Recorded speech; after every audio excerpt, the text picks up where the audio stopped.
असलकुम good morning सोनियो good morning. लो भी देख लो फिर बारिश हो रही है तो रात भर चलती रही है पर हुण हल्की तो हो गई है, बूंदाबांदी हो रही है। पर एवे कि बारिश हो रही, मैं सोचा असी बाहर जाने बाहर का थोड़ा जिहा चक्कर कट्टने तो गलबात करने पर लगता है अज वो सिलसिला नहीं हो सकेगा। तो अज फिर असी अंदर ही खिताब कर लेने तो मैं ਤੁਹਾਨੂੰ ਇੱਕ ਚੀਜ਼ ਦਿਖਾਣਾ ਚਾਹੁੰਦੀ ਹਾਂ। ਕੱਲ ਸਾਡੇ ਫੈਮਿਲੀ ਫਰੈਂਡ ਆਏ ਖਾਣੇ ਤੇ ਅਸੀਂ ਉਹਨਾਂ ਨੂੰ ਬੁਲਾਇਆ। ਰੋਜ਼ਾ ਇਫਤਾਰ ਤੇ ਆਏ ਮਹਿਮਾਨ, ਅੱਲਾ ਦੀ ਰਹਿਮਤ। ਤੇ ਉਹਨਾਂ ਨੇ ਬੜਾ ਟਾਈਮ ਕੱਢਿਆ ਸਾਡੇ ਵਾਸਤੇ ਤੇ ਬਹੁਤ ਬਹੁਤ ਸ਼ੁਕਰੀਆ। ਸਾਇਮਾ ਦਾ ਮੈਂ ਸ਼ੁਕਰੀਆ ਅਦਾ ਕਰਨੀ ਅਸਦ ਦਾ ਕਿ ਉਹ ਲੋਕ ਆਏ ਔਰ ਸਾਨੂੰ ਉਹਨਾਂ ਨੇ ਟਾਈਮ ਵੀ ਦਿੱਤਾ ਤੇ ਬੜਾ ਮਜ਼ਾ ਆਇਆ ਕਿ ਬੱਚੇ ਵੀ ਆਪਸ 'ਚ ਖੇਲੇ, ਗਪਸ਼ਪ ਹੋਈ ਔਰ ਬੜਾ ਮਜ਼ਾ ਆਇਆ ਕਿ ਅਸੀਂ ਆਪਣੀ ਪਾਕਿਸਤਾਨ ਦੀਆਂ ਯਾਦਾਂ ਨੂੰ ਵੀ ਸ਼ੇਅਰ ਕੀਤੀਆਂ। ਤੇ ਸਭ ਤੋਂ ਵੱਡੀ ਗੱਲ ਹੈ ਕਿ ਵੀ ਸਾਇਮਾ ਨੂੰ ਪਕੌੜੇ ਬੜੇ ਚੰਗੇ ਲੱਗ ਗਏ ਨੇ। ਮੈਂ ਬਣਾਏ ਪਰ ਸਾਇਮਾ ਵਾਸਤੇ ਪਕੌੜੇ ਤੇ ਉਹ ਬੜੇ ਉਹਨਾਂ ਨੂੰ ਚੰਗੇ ਲੱਗੇ। ਤੇ ਸਵੇਰ ਸਵੇਰ ਸਾਇਮਾ ਦਾ ਫੋਨ ਆ ਗਿਆ ਕਿ ਆਂਟੀ ਜੀ ਰੈਸਪੀ ਦੱਸ ਦਵੋ। ਤੇ ਰੈਸਪੀ ਤੇ ਕੋਈ ਅਸੀਂ ਖਾਸ ਨਹੀਂ ਹੈ ਲੇਕਿਨ ਬਹਿਰਾ ਮੈਂ ਉਹਨਾਂ ਨੂੰ ਦੱਸ ਦਿੱਤੀ ਸੀ। ਲੇਕਿਨ ਸਾਇਮਾ ਮੈਂ ਤੁਹਾਨੂੰ ਇਹ ਕਹਿਣਾ ਚਾਹੁੰਦੀ ਕਿ ਮੈਂ ਕਿਸੇ ਦਿਨ ਇਸ ਤਰ੍ਹਾਂ ਬਣਾ ਕੇ ਨਾ ਤੇ ਥੋੜਾ ਜਿਹਾ ਲਾ ਦੇਵਾਂਗੀ ਤਾਂ ਕਿ ਚਲੋ ਤੁਹਾਨੂੰ ਆਸਾਨੀ ਹੋ ਜਾਵੇ। ਵੈਸੇ ਮੈਂ ਉਹਨਾਂ ਨੂੰ ਦੱਸ ਦਿੱਤਾ। ਤੇ ਸਾਇਮਾ ਇੰਨਾ ਪਿਆਰਾ ਮੇਰੇ ਵਾਸਤੇ ਸੂਟ ਲੈ ਕੇ ਵਧੀਆ ਵਧੀਆ ਜਿਹੜਾ ਵਧੀਆ ਇਸ ਤੋਂ ਕਹਿੰਦੀ ਹਾਂ ਇੱਕ ਤਾਂ ਮੁਹੱਬਤ ਦੇ ਨਾਲ ਲੈ ਕੇ ਆਏ ਨਾ ਕਿ ਬਈ ਕਹਿੰਦੇ ਨੇ ਨਬੀ ਪਾਕ ਸੱਲੱਲਾਹੁ ਅਲੈਹਿ ਵਸੱਲਮ ਦਾ ਫਰਮਾਨ ਹੈ ਕਿ ਤੁਸੀਂ ਆਪਸ 'ਚ ਤੋਹਫੇ ਦਿੰਦੇ ਰਿਹਾ ਕਰੋ, ਇਹਦਾ ਮੁਹੱਬਤ ਵੱਧਦੀ ਹੈ ਤੁਹਾਡੀ। ਤੇ ਉਹ ਤੋਹਫਾ ਜਿਹੜਾ ਹੁੰਦਾ ਵੇ ਕਿ ਦੇਣ ਵਾਲੇ ਦੀ ਮੁਹੱਬਤ ਦੀ ਨਿਸ਼ਾਨੀ ਹੁੰਦਾ ਹੈ। ਔਰ ਹਮੇਸ਼ਾ ਦੇਖੋ ਜਿਹੜਾ ਤੋਹਫਾ ਹੁੰਦਾ ਵੇ ਤੁਸੀਂ ਕਿੰਨਾ ਸੰਭਾਲ ਕੇ ਉਹਨੂੰ ਰੱਖਦੇ ਹੋ, ਕਿੰਨੇ ਸਾਲ ਵੀ ਗੁਜ਼ਰ ਜਾਂਦੇ ਨੇ ਤੁਹਾਨੂੰ ਉਸ ਹਵਾਲੇ ਨਾਲ ਬੰਦਾ ਯਾਦ ਆਉਂਦਾ ਵੇ ਕਿ ਇਹਨੇ ਮੈਨੂੰ ਤੋਹਫਾ ਦਿੱਤਾ ਸੀ।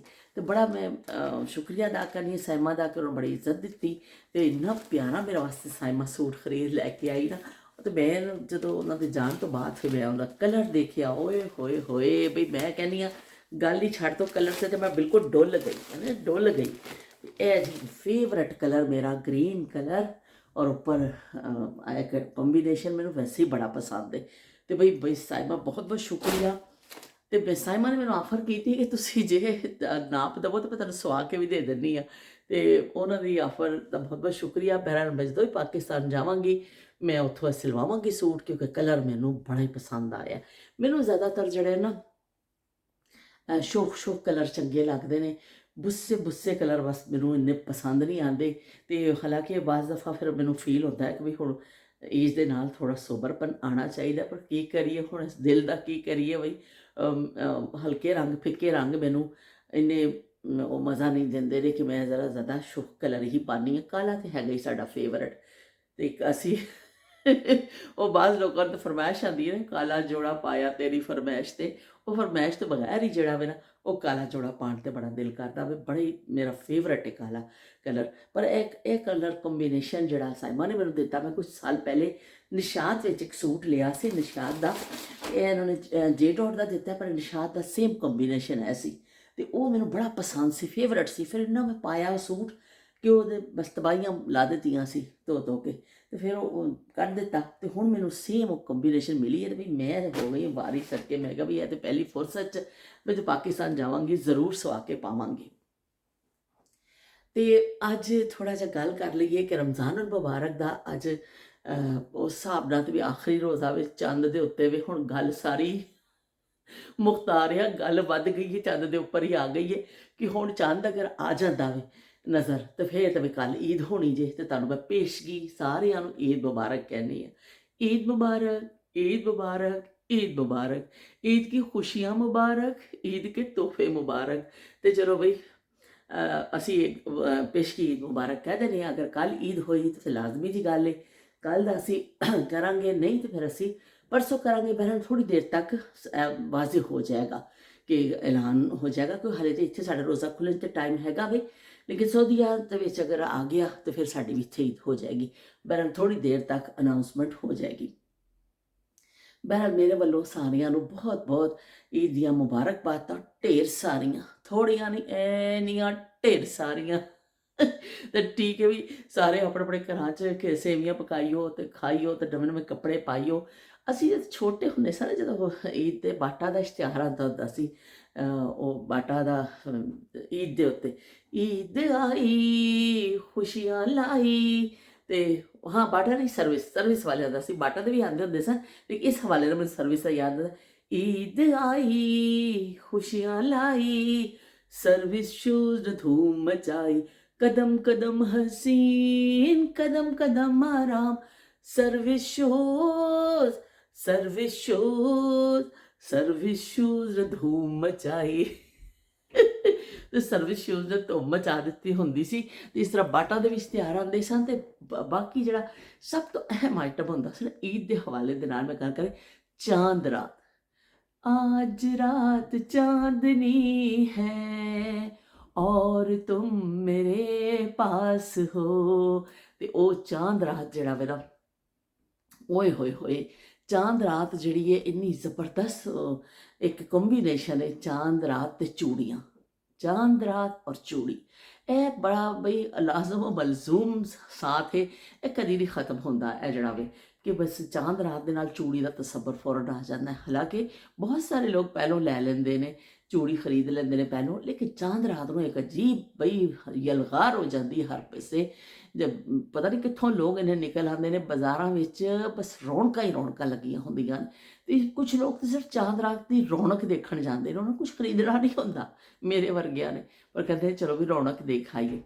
ਤੇ ਇਸ ਤਰ੍ਹਾਂ ਬਹੁਤ ਲੋਕ ਚਾਂਦ ਰਾਤ ਨੂੰ ਜਾਂਦੇ ਨੇ। ਜ਼ਿਆਦਾਤਰ ਚੂੜੀਆਂ ਵਾਲੀ ਦੁਕਾਨਾਂ ਤੇ ਬੜਾ ਰਸ਼ ਹੁੰਦਾ ਚਾਂਦ ਰਾਤ ਨੂੰ, ਇੰਨਾ ਰਸ਼ ਹੁੰਦਾ ਹੈ ਕਿ ਬਸ ਬਈ ਕਿ ਕਹਿੰਦੇ ਨੇ ਬੰਦੇ ਤੇ ਬੰਦਾ ਚੜਿਆ ਸਮਝੋ, ਬੁੱਢੀ ਤੇ ਬੁੱਢੀ ਚੜੀ ਹੁੰਦੀ ਹੈ, ਇੰਨਾ ਰਸ਼ ਹੁੰਦਾ। ਤੇ ਬੜਾ ਅੱਛਾ ਲੱਗਦਾ ਹੈ ਸਾਡੇ ਉਹ ਜਿਹੜਾ ਮਾਹੌਲ, ਦੇਸੀ ਮਾਹੌਲ ਤੇ ਮਿੱਠੇ ਚੌਲ, ਕਿ ਆਪਣੇ ਬਾਜ਼ਾਰਾਂ ਦੀਆਂ ਰੌਣਕਾਂ ਪੂਰੀ ਰਾਤ ਈਦ ਦੀ ਤਿਆਰੀ ਚੱਲਦੀ ਹੈ, ਔਰ ਲੋਕ ਫਿਰ ਬਾਹਰੋਂ ਕੁਝ ਖਾਂਦੇ ਨੇ ਕਰਦੇ ਨੇ, ਸੁਬਾਹ ਤੱਕ ਉਹ ਸਿਲਸਿਲੇ ਜਾਰੀ ਰਹਿੰਦੇ ਨੇ ਕਿ ਇੱਕ ਅਜੀਬ ਰੌਣਕ ਹੁੰਦੀ ਸਾਡੇ ਇੱਥੇ। ਈਦ ਹੈਗੀ ਹੈ, ਜਾਵਾਂਗੇ ਮੌਲ ਟਾਈਮ ਨਾਲ ਖੋਲ੍ਹਦੇ ਨੇ, ਟਾਈਮ ਨਾਲ ਬੰਦ ਹੋ ਜਾਂਦੇ ਨੇ, ਪਰ ਉਹ ਰੌਣਕਾਂ ਜਿਹੜੀਆਂ ਸਾਡੇ ਪਾਕਿਸਤਾਨ ਦੀਆਂ ਹੁੰਦੀਆਂ ਨੇ ਕਿ ਅਸੀਂ ਕੀ ਕਹਿੰਦੇ ਨੇ ਆਪਣਾ ਰਵਾਇਤੀ ਤਰੀਕੇ ਨਾਲ ਲੋਕ ਫਿਰ ਦਰਜ਼ੀਆਂ ਕੋ ਦੌੜ ਰਹੇ ਹੁੰਦੇ ਨੇ, ਤੇ ਨਾਲ ਬਈ ਫਟਾਫਟ ਸੇਵੀਆਂ ਦੀ ਤਿਆਰੀ ਕਰੋ, ਬਈ ਸੇਵੀਆਂ ਸਵੇਰ ਦੀਆਂ ਪਕਾਉਣੀਆਂ ਨੇ, ਕੱਪੜੇ ਇਸਤਰੀ ਕਰਨੇ ਨੇ, ਨਾਲੇ ਪਾਣੇ ਨੇ, ਜੁੱਤੀਆਂ ਸਿੱਧੀਆਂ ਕਰੋ। ਇੱਕ ਮਤਲਬ ਬੜਾ ਇੱਕ ਖੂਬਸੂਰਤ ਜਿਹਾ ਮਾਹੌਲ ਬਣਿਆ ਹੁੰਦਾ ਵੇ, ਹਰ ਬੰਦਾ ਫਿਰ ਤਿਆਰੀਆਂ ਵਿੱਚ ਲੱਗਿਆ ਹੁੰਦਾ ਵੇ। ਤੇ ਉਹ ਜਿਹੜਾ ਵੇ ਨਾ, ਚਲੋ ਮੈਂ ਹੁਣ ਇਸ ਪਾਸੇ ਥੋੜ੍ਹਾ ਜਿਹਾ ਆ ਜਾਂਦੀ ਹਾਂ ਕਿ ਇੱਧਰੋਂ ਲਾਈਟ ਦਾ ਮੈਨੂੰ ਲੱਗਦਾ ਸਹੀ ਉਹ ਨਹੀਂ ਬਣਦਾ ਪਿਆ, ਐਂਗਲ ਨਹੀਂ ਪਿਆ ਬਣਦਾ, ਕਿਉਂਕਿ ਬਾਹਰ ਜਦੋਂ ਬਾਦਲ ਬਹੁਤ ਜ਼ਿਆਦਾ ਆ ਜਾਂਦੇ ਨਾ, ਅੰਦਰ ਅਗਰ ਲਾਈਟ ਨਾ ਖੁੱਲੀ ਹੋਵੇ ਤਾਂ ਹਨੇਰਾ ਹੋ ਜਾਂਦਾ। ਤੇ ਇਸ ਤਰ੍ਹਾਂ ਜਿਹੜਾ ਨਾ ਚਾਂਦ ਰਾਤ ਜਿਹੜਾ ਵੇ ਉਹ ਬਚਪਨ ਦੇ ਹਾਫਸਿਆਂ ਵਿੱਚ ਵੀ ਸਾਡੇ ਆਈਏ ਕਿ ਜਦੋਂ ਚਾਂਦ ਰਾਤ ਹੁੰਦੀ ਸੀ ਤੇ ਅਸੀਂ ਬਸ ਅੱਬੂ ਸਾਡੇ ਬਹੁਤ ਗੁੱਸੇ ਹੁੰਦੇ, ਸਭੂ ਕਹਿੰਦੇ ਇੰਨੇ ਰਸ਼ ਵਿੱਚ ਨਹੀਂ ਜਾਣਾ, ਇੰਨੇ ਰਸ਼ 'ਚ ਕੀ ਕਰਨਾ ਜਾ ਕੇ। ਜ਼ਿਆਦਾਤਰ ਚੂੜੀਆਂ ਸਾਡੀਆਂ ਪਹਿਲੋਂ ਹੀ ਲੈ ਕੇ ਆ ਜਾਂਦੇ ਹੁੰਦੇ ਸਾਂ, ਤੇ ਬਸ ਪਾਲੜੀਆਂ ਕੱਚ ਦੀਆਂ ਚੂੜੀਆਂ ਹੋਣੀਆਂ, ਇੰਨਾ ਸ਼ੌਕ ਹੁੰਦਾ ਸੀ ਉਸ ਚੂੜੀ ਦਾ ਕਿ ਕੱਪੜੇ ਸਿਲਦੇ ਸਨ, ਜੁੱਤੀ ਮਿਲ ਜਾਂਦੀ ਸੀ ਨਾਲ ਹੋ ਜਾਂਦੀ ਸੀ ਚੂੜੀਆਂ, ਤੇ ਚੂੜੀ ਫਿਰ ਲਈ ਜਾਂਦੀ ਸੀ। ਉਸ ਜ਼ਮਾਨੇ ਵਿੱਚ ਜ਼ਿਆਦਾ ਕੱਚ ਦੀ ਚੂੜੀ ਇਸਤੇਮਾਲ ਹੁੰਦੀ ਸੀ, ਕਿਉਂਕਿ ਅੱਜ ਕੱਲ੍ਹ ਤੇ ਜਿਹੜੀਆਂ ਮੈਂ ਕਿਸਮ ਚੂੜੀ ਦੇ ਵੀ ਬਿਲਕੁਲ ਅਲੱਗਾ ਤੋਂ ਇੱਕ ਗੱਲ ਕਰਾਂਗੀ ਕਿ ਚੂੜੀ ਦੇ ਹਵਾਲੇ ਨਾਲ ਅਸੀਂ ਬੜੀਆਂ ਗੱਲਾਂ ਕਰਨੀਆਂ ਨੇ, ਪਰ ਅੱਜ ਅਸੀਂ ਓਵਰਆਲ ਥੋੜ੍ਹਾ ਜਿਹਾ ਇੱਕ ਉਹ ਕਹਿੰਦੇ ਨਾ ਐਸਾ ਸਾਰਾ ਸਮੇਟ ਰਹੇ ਹਾਂ ਕਿ ਚਲੋ ਸਾਰੀਆਂ ਚੀਜ਼ਾਂ ਦਾ ਜ਼ਿਕਰ ਹੋ ਜਾਵੇ। ਉਹ ਫਿਰ ਚੂੜੀ ਜਿਹੜੀ ਹੈ ਪਾਈ ਜਾਂਦੀ ਸੀ, ਔਰ ਚੂੜੀ ਵਾਲੇ ਦੀ ਮਹਾਰਤ ਇੰਨੀ ਹੁੰਦੀ ਸੀ ਕਿ ਉਹ ਹੱਥ ਐਸਾ ਦੇਖ ਕੇ ਨਾ ਹੱਥ ਨੂੰ ਤੇ ਦੱਸ ਦਿੰਦਾ ਸੀ ਕਿ ਬਈ ਇਹ ਜਿਹੜਾ ਇਸ ਸਾਈਜ਼ ਦੀ ਚੂੜੀ ਆਣੀ ਹੈ, ਤੇ ਚੂੜੀਆਂ ਫਿਰ ਪਾ ਲਈਆਂ ਜਾਂਦੀਆਂ ਸਨ। ਜ਼ਿਆਦਾਤਰ ਉਦੋਂ ਚੂੜੀ ਵਾਲੇ ਕੋ ਹੀ ਚੂੜੀ ਪਵਾਈ ਜਾਂਦੀ ਸੀ, ਬਹੁਤ ਘੱਟ ਹੁੰਦਾ ਸੀ ਕਿ ਮਤਲਬ ਖੁਦ ਵੱਲੋਂ ਉੱਥੇ ਜਾ ਕੇ ਚੂੜੀ ਵਾਲਾ ਹੱਥ ਦਬਾ ਕੇ ਇੱਧਰੋਂ ਉੱਧਰੋਂ ਕਰਕੇ ਬੜੀ ਫਿਕਸ ਕਰਕੇ ਬੜੀ ਅੱਛੀ ਚੂੜੀ ਪਾ ਦਿੰਦੇ ਹੁੰਦੇ ਸਨ। ਤੇ ਉਹ ਫਿਰ ਜ਼ਮਾਨੇ ਯਾਦ ਆਉਂਦੇ ਨੇ ਕਿ ਜਦੋਂ ਕਿੰਨਾ ਪਿਆਰੇ ਜ਼ਮਾਨੇ ਸਨ ਕਿ ਬਸ ਚੂੜੀਆਂ ਲੈ ਕੇ ਬੱਚੀਆਂ ਖੁਸ਼ ਹੋ ਜਾਂਦੀਆਂ ਸਨ, ਤੇ ਈਦ ਦੇ ਕੱਪੜੇ। ਅੱਜ ਵੀ ਉਸ ਤਰ੍ਹਾਂ ਹੀ ਹੈ ਕਿ ਬੱਚੀਆਂ ਵਾਲੇ ਘਰ 'ਚ ਮੈਂ ਦੇਖਿਆ ਜ਼ਿਆਦਾ ਰੌਣਕਾਂ ਹੁੰਦੀਆਂ ਨੇ, ਕਿ ਜਿਸ ਘਰ 'ਚ ਬੱਚੀਆਂ ਹੁੰਦੀਆਂ ਨਾ ਉੱਥੇ ਜ਼ਿਆਦਾ ਰੌਣਕਾਂ ਹੁੰਦੀਆਂ ਨੇ ਕਿ ਬੱਚੀਆਂ ਨੇ ਤੇ ਬਈ 100 ਫਰਮਾਇਸ਼ਾਂ ਕਰਨੀਆਂ ਹੁੰਦੀਆਂ। ਮੁੰਡਿਆਂ ਦਾ ਕੀ ਕੱਪੜਾ ਸੂਟ ਸਵਾ ਦਿਓ, ਸਲਵਾਰ ਕਮੀਜ਼ ਜਾਂ ਦੂਸਰਾ, ਤੇ ਚਲੋ ਵਿਚਾਰੇ ਪਾ ਕੇ ਨਮਾਜ਼ ਪੜ੍ਹ ਕੇ ਆ ਜਾਂਦੇ, ਅੱਲਾ ਅੱਲਾ ਖੈਰ ਸੱਲਾ। ਤੇ ਬਹੁਤ ਜ਼ਿਆਦਾ ਹੋਇਆ ਕਿ ਬੱਚੇ ਛੋਟੇ ਨੇ ਉਹਨਾਂ ਨੂੰ ਚਸ਼ਮਾ ਲੈ ਲਿਆ, ਛੋਟੇ ਬੱਚਿਆਂ ਨੇ ਮੁੰਡਿਆਂ ਨੇ। ਪਰ ਇਹ ਵੇ ਕਿ ਜਿਹੜੇ ਕੁੜੀਆਂ ਹੁੰਦੀਆਂ ਨੇ ਉਹਨਾਂ ਦੀਆਂ ਚੂੜੀਆਂ ਵੀ ਚਾਹੀਦੀਆਂ ਹੁੰਦੀਆਂ ਨੇ, ਉਹਨਾਂ ਨੂੰ ਮਹਿੰਦੀ ਵੀ ਲਵਾਉਣੀ ਏ, ਤੇ ਉਹਨਾਂ ਨੇ ਕੀ ਕਹਿੰਦੇ ਨੇ ਕੱਪੜੇ ਵੀ ਨਵੇਂ ਪਾਉਣੇ ਨੇ, ਪਰਸ ਵੀ ਲੈਣਾ ਹੁਣ। ਤੇ ਔਰ ਹੁਣ ਜਿਹੜਾ ਅੱਜ ਕੱਲ੍ਹ ਦੌਰ ਹੈ ਉਹ ਹੋਏ ਹੁਣ ਤਾਂ ਚੀਜ਼ਾਂ ਦਾ ਹੱਦ ਹੀ ਕੋਈ ਨਹੀਂ ਹੈ ਨਾ, ਕਿ ਮੈਚਿੰਗ ਜਵੈਲਰੀ ਲੈਣੀ ਹੈ ਬੱਚੀਆਂ ਨੇ, ਤੇ ਮੈਚਿੰਗ ਦੇ ਪਰਸ, ਔਰ ਪਤਾ ਨਹੀਂ ਕੀ ਕੁਛ ਲਵਾਜ਼ਮਾਤ ਦੇ ਮੇਕਅਪ ਦੇ ਨਾਂ 'ਤੇ ਵੀ। ਹੁਣ ਤਾਂ ਬਿਲਕੁਲ ਵੱਖਰੀ ਟਾਈਪ ਦੀ ਈਦ ਹੁੰਦੀ ਹੈ ਇਹ ਬੜੀ ਸ਼ਾਹਾਨਾ ਕਿਸਮ ਦੀ ਕਿ ਬਹੁਤ ਜ਼ਿਆਦਾ ਚੀਜ਼ਾਂ ਮਿਲਦੀਆਂ ਨੇ ਤੇ ਬੱਚੀਆਂ ਵੀ ਇਸਾ ਕਰਦੀਆਂ ਤੇ ਮਹਿੰਦੀ ਦੇ ਵੀ ਹੁਣ ਇਸ ਤਰ੍ਹਾਂ ਡਿਜ਼ਾਈਨ ਲੱਗਦੇ ਨੇ ਇੰਨੀ ਖੂਬਸੂਰਤ। ਔਰ ਫਿਰ ਈਦ ਦੀ ਤਿਆਰੀਆਂ ਵਿੱਚ ਸਭ ਤੋਂ ਅਹਿਮ ਮਹਿੰਦੀ ਵੀ ਆਈਟਮ ਐਸਾ ਵੇ ਕਿ ਜਿਹੜੀ ਚੂੜੀਆਂ ਤਾਂ ਹੁੰਦੀਆਂ ਹੀ ਨੇ ਵੀ ਮਹਿੰਦੀ ਜਿਹੜੀ ਹੈ ਨਾ ਉਹ ਬਹੁਤ ਜ਼ਰੂਰੀ ਆਈਟਮ ਹੈ ਕਿ ਵੀ ਬੱਚੀਆਂ ਨੇ ਜ਼ਰੂਰ ਲਵਾਉਣੀ ਹੈ। ਰੋਟੀ ਖਾਈਏ ਨਾ ਖਾਈਏ ਵੀ ਮਹਿੰਦੀ ਜ਼ਰੂਰ ਅਸੀਂ ਲਵਾਉਣੀ ਹੈ। ਤੇ ਮਹਿੰਦੀ ਇੰਨੇ ਸ਼ੌਕ ਨਾਲ ਬੱਚੀਆਂ ਲਾਉਂਦੀਆਂ ਨੇ। ਹੁਣ ਤਾਂ ਪਾਰਲਰ ਖੁੱਲ੍ਹ ਗਏ ਨੇ, ਉਹ ਬੜੀ ਬੱਚੀਆਂ ਰੱਖੀਆਂ ਹੁੰਦੀਆਂ ਨੇ ਜਾਂ ਕੋਈ ਐਸਾ ਮੁਹੱਲੇ ਵਿੱਚ ਲਾ ਦਿੰਦੀਆਂ ਨੇ ਇੱਕ ਦੂਸਰੇ ਨੂੰ। ਬਹਿਰਹਾਲ ਮਹਿੰਦੀ ਜ਼ਰੂਰ ਹਰ ਬੱਚੀ ਨੇ ਲਵਾਉਣੀ ਹੈ, ਡਿਜ਼ਾਈਨ ਵਾਲੀ ਮਹਿੰਦੀ। ਜਦੋਂ ਸਾਡੇ ਜ਼ਮਾਨੇ ਸਾਨੂੰ ਉਦੋਂ ਇੱਕ ਗੋਲ ਟਿੱਕਾ ਲੱਗਦਾ ਹੁੰਦਾ ਸੀ ਤੇ ਬਸ ਉਹ ਮੇਰਾ ਵੀ ਸਾਡਾ ਵੀ ਚਾਂਦ ਰਾਤ ਅਗਰ ਹੋ ਗਈ ਦੇਖੋ ਐਲਾਨ ਹੁੰਦਾ ਤੇ ਫਿਰ ਅਸੀਂ ਵੀ ਜਦੋਂ ਦੇਖਾਂਗੇ ਹਾਲੇ ਤੱਕ ਤੇ ਮਿਲਿਆ ਨਹੀਂ। ਵੈਸੇ ਪਾਕਿਸਤਾਨ ਤੋਂ ਤਾਂ ਆਮ ਮਹਿੰਦੀ ਮਿਲ ਜਾਂਦੀ ਹੈ ਤੇ ਫਿਰ ਤੁਸੀਂ ਹੁਣ ਮਿਲ ਜਾਏਗੀ, ਇੱਥੇ ਵੀ ਮਿਲ ਜਾਂਦੀ ਹੈ। ਐਸਾ ਨਹੀਂ ਕਿ ਜਾ ਕੇ ਲਿਆਉਣੀ ਪਏਗੀ। ਹੁਣ ਕੌਣ ਲੈ ਜਾਵੇ ਜੇ ਇੱਕ ਟਿੱਕੇ ਵਾਸਤੇ ਹੁਣ ਜਾ ਕੇ ਖਰੀਦ ਕੇ ਲੈ ਕੇ ਆਈਏ ਅਗਰ ਨਿਕਲੇ, ਕਿਉਂਕਿ ਬਾਰਿਸ਼ ਹੈ ਨਾ। ਸਾਡਾ ਪਲਾਨ ਤਾਂ ਹੈਗਾ ਸੀ ਕਿ ਅਸੀਂ ਅੱਜ ਜਾਵਾਂਗੇ, ਅਗਰ ਹੋ ਗਈ ਤਾਂ ਨੂਰ ਫਾਤਮਾ ਨੇ ਮਹਿੰਦੀ ਲਗਵਾਉਣੀ ਹੈ ਤੇ ਅਸੀਂ ਫਿਰ ਉਹਨੂੰ ਮਹਿੰਦੀ ਲਗਵਾ ਕੇ ਲੈ ਕੇ ਆਵਾਂਗੇ। ਪਰ ਇਹ ਵੀ ਕਿ ਇਹ ਜਿਹੜਾ ਬਾਰਿਸ਼ ਦਾ ਸਿਲਸਿਲਾ ਚੱਲ ਰਿਹਾ ਹੈ ਇਸ ਤੋਂ ਫਿਰ ਮੁਸ਼ਕਿਲ ਲੱਗ ਰਿਹਾ ਕਿਉਂਕਿ ਬਾਹਰ ਜਿਹੜੇ ਸਟਾਲ ਵਗੈਰਾ ਲੱਗਦੇ ਨੇ ਇੱਥੇ ਵੈਦਰ ਦੀ ਵਜ੍ਹਾ ਨਾਲ ਬਹੁਤ ਸਾਰੀਆਂ ਚੀਜ਼ਾਂ ਜਿਹੜੀਆਂ ਨਾ ਫਿਰ ਦਰਮ ਬਰਮ ਹੋ ਜਾਂਦੀਆਂ ਨੇ। ਦੇਖੋ ਅਗਰ ਟਾਈਮ ਲੱਗਿਆ ਤਾਂ ਫਿਰ ਅਸੀਂ ਜਾਵਾਂਗੇ। ਬਹਿਰਹਾਲ ਮਹਿੰਦੀ ਵੀ ਬੜਾ ਖਾਸ ਆਈਟਮ ਹੁੰਦਾ ਵੇ।